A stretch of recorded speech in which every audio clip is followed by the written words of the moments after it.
Kızılaylardan, Safiyelerden, Zeyneplerden sadece gidesin.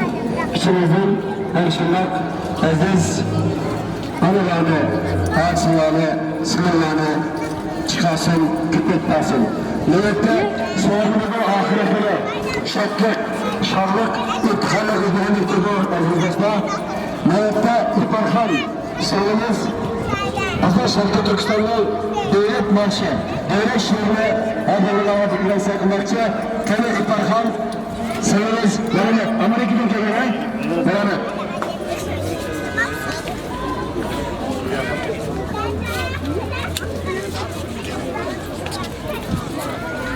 Gel. Heyecanlanma.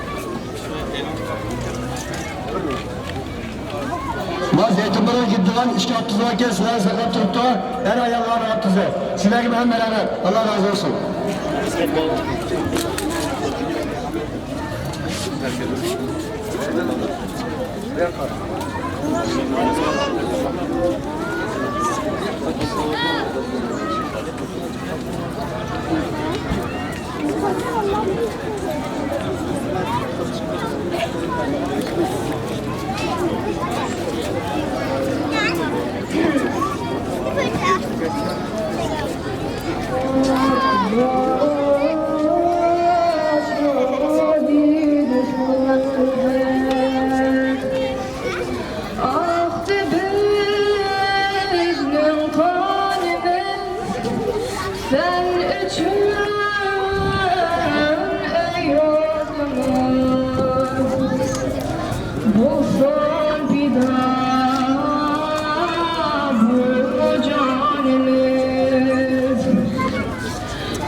Tekbir!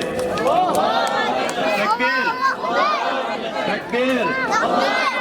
Hammalarının Ramazan hayatları mübarek olsun. Kızımız İkbal'ın Allah razı olsun.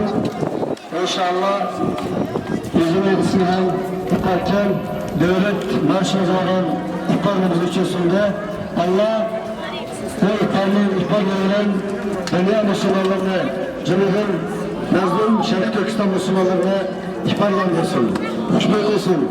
Aziz dostlar, bugün bu şeyde heyet faaliyetimiz ahırlaşkan oldu. Kilar katındaki kurbaniyet faaliyetiga Allah Subhanahu ve Teala'nın şimdi bizne en başında mevluk sadalarıyla, dualarıyla uçurashtirishga muvaffaq qilishligi bilan assalomu alaykum va rahmatullohi va barakatuh. Subhanakallahumma va bihamdik, ashhadu an la ilaha illa ant, nastaghfiruka va natubu ilayk. Hamma rahmat.